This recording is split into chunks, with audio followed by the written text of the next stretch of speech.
It started on an ordinary evening in late October, when the air outside was damp with mist and the streets carried the faint smell of rain-soaked leaves. I had just returned home from work, exhausted from a day that seemed to stretch endlessly, and all I wanted was to collapse on the couch with a blanket. My small apartment always felt safe, dimly lit, with the faint hum of the refrigerator and the comfort of familiar walls.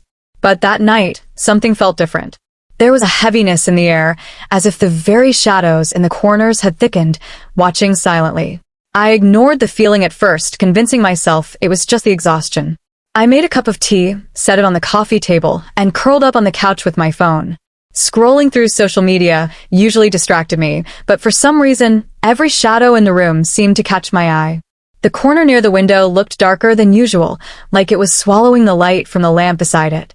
When I glanced at it directly, nothing seemed wrong, but in the corner of my vision, I swore I saw a shape shift. I shook my head, laughing nervously to myself.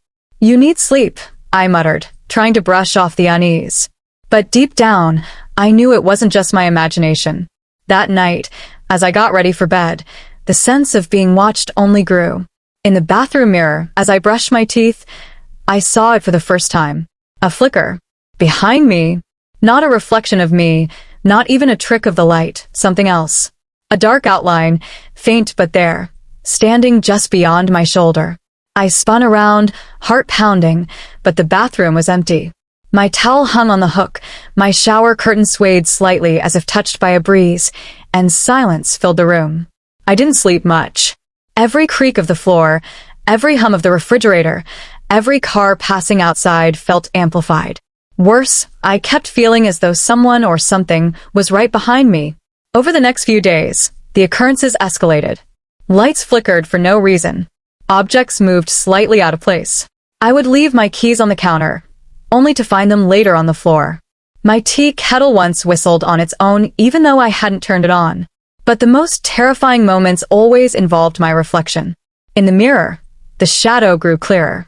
It wasn't me. It didn't move when I did. Sometimes it lingered just a second longer, standing behind me, its head tilted unnaturally, its limbs long and jagged. Other times, I swore I saw it smile, a twisted, unnatural grin, even though my own face stayed frozen in fear. I stopped looking in mirrors as much as I could. I covered the one in my bedroom with a sheet and avoided the bathroom light when brushing my teeth. But you can't avoid your own reflection forever. Windows, shiny surfaces, even the black screen of my phone, everywhere I turned, I caught glimpses of it. The shadow. Always behind me. One night, I woke suddenly at 3:07 a.m. My room was dark, and the air felt heavy and thick. I couldn't move at first, as though something pressed down on my chest. My eyes adjusted slowly, and that's when I saw it. In the corner of the room, by the closet door, the shadow stood. Tall, distorted, darker than the darkness around it. Its head tilted to the side, just like in the mirror. Watching. Waiting. I couldn't scream. My throat was locked tight with terror. The shadow didn't move, but I felt it, like a cold wave pressing against my skin.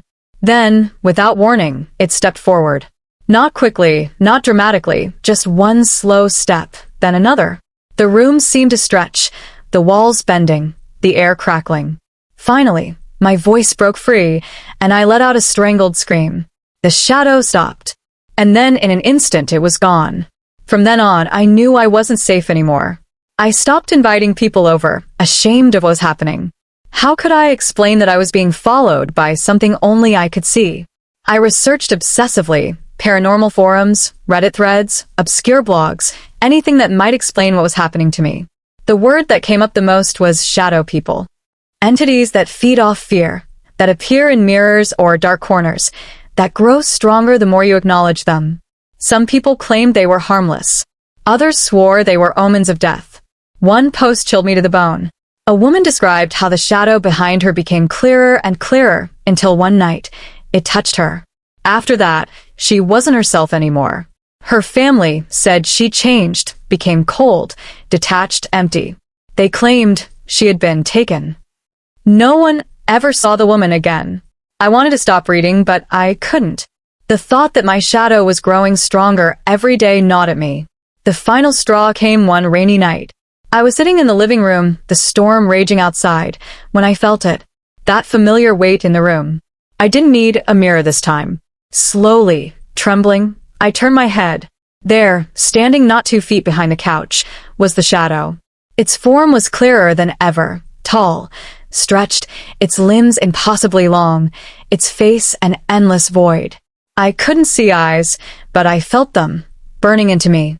The room grew colder, and I could hear my own heartbeat pounding in my ears. "W, what do you want?" I whispered, though I don't know why I spoke. The shadow tilted its head again.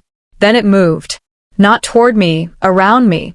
It circled slowly, its form flickering, like smoke and flesh fused together.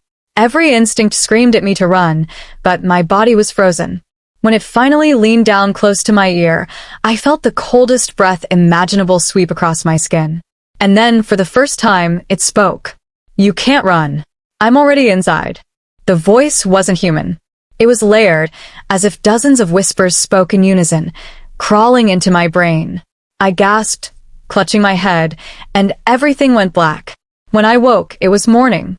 Sunlight streamed through the blinds, birds chirped outside, and for a moment, I thought maybe it had all been a nightmare. But when I stood and looked into the dark screen of my television, my blood froze. Behind me, in the reflection, the shadows smiled. And this time, I smiled too.